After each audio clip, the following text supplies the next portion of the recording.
Whether it's a splash screen on your monitor when you boot up your PC, or a sticker on something for sale at a big box store, you've probably seen that familiar blue Energy Star logo. It feels like home. Let's be honest, energy efficiency probably isn't at the top of your list of concerns when choosing a gadget to buy, but it must be appearing everywhere for a reason, right? So Energy Star is a US government initiative introduced by the Environmental Protection Agency all the way back in 1992. And although it's an American creation, the program also exists in Canada, Switzerland, Japan, and Taiwan.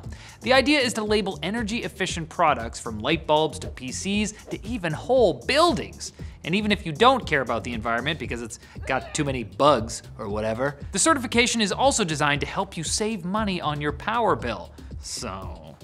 And the program does this by setting specific standards for different product categories. So let's go through what this means for you, starting with PCs and their power supplies.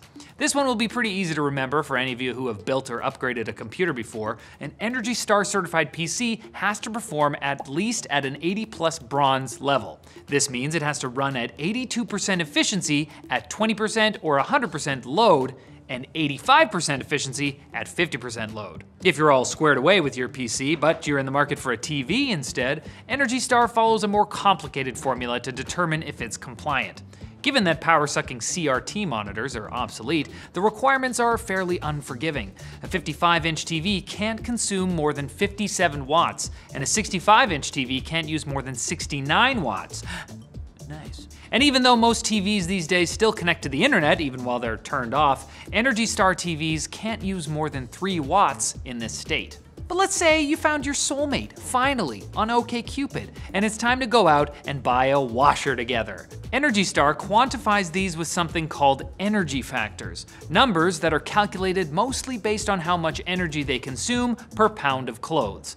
These energy factors aren't really useful for consumers, but certified washers are supposed to use 25% less energy and 1/3 less water than non-certified models, while certified dryers should save you about 20% on your power bill. We'll tell you more right after we thank Oracle for sponsoring this video. Oracle's celebrating Pi Day on March 14th with a global developer premiere event focusing on innovative, fun, and highly technical content. It's all about developers talking to developers, with highly technical demos, labs, giveaways, and fun activities geared around what developers want to see. Oracle will show you what you can build using Oracle Cloud Infrastructure and what they contribute to the open source space. So learn more and register for Oracle's Pi Day event today using the link in the video description.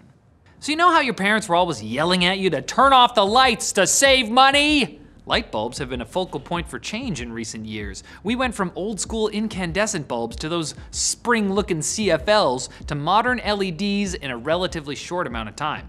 Pretty much all new LED bulbs are far more energy efficient than older technologies, whether they're Energy Star or not. The difference is you're supposed to expect Energy Star bulbs to actually last as long as they say they will on the box, at least 15,000 hours, and retain a certain percentage of their original brightness over time. They also can't draw more than half a watt when they're turned off. What did Daddy like? But you'll need a place to put all this stuff, so maybe you'll end up looking into an Energy Star house? Through better insulation, ceiling, and windows, as well as more efficient HVAC systems, they should be between 20 and 30% more efficient than non-certified homes. But how do you know that all this stuff actually meets the stated energy targets? I mean, it did used to be the case that products could be certified without testing, which doesn't make any sense. But now, testing of all products has to be done in an approved lab before they get the Energy Star badge. And random off-the-shelf testing is also done to make sure companies aren't sending in cherry-picked products or slacking after they get the certification. Okay, sounds good, but is paying extra for Energy Star gadgets worth it in terms of how much power you'll save? The answer is, it depends. Energy Star products will certainly use much less power than devices from 20 or so years ago, but when comparing modern products to each other, the differences between compliant and non-compliant models may or may not be all that compelling. Check and see what energy prices are like in your area and exactly how much power each product consumes before shelling out more money just to get something labeled Energy Star. I don't want any of you to buy a $2,000 fridge just so you can save $2 before it dies because the Wi-Fi crapped itself.